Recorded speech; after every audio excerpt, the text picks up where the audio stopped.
Thank you, members. Are there any declarations of interest? No.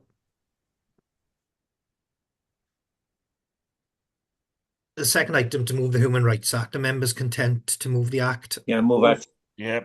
Thanks, members. Third item, the minutes. Are members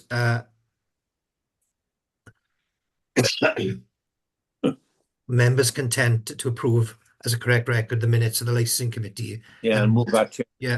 Yeah. A second, Chair. Any matters arising, members? No. Item 5 to consider, item 4 to consider licenses and issue and registrations issued under the provision of delegated powers. Mrs. Hope.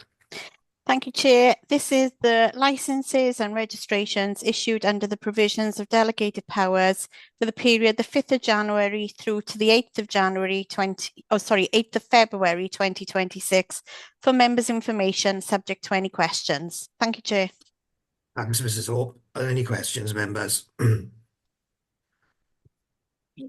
No. We move on to item 5 to consider passing the following resolution. Members happy to adopt the resolution, members? Will do, Chair. Yeah, will do.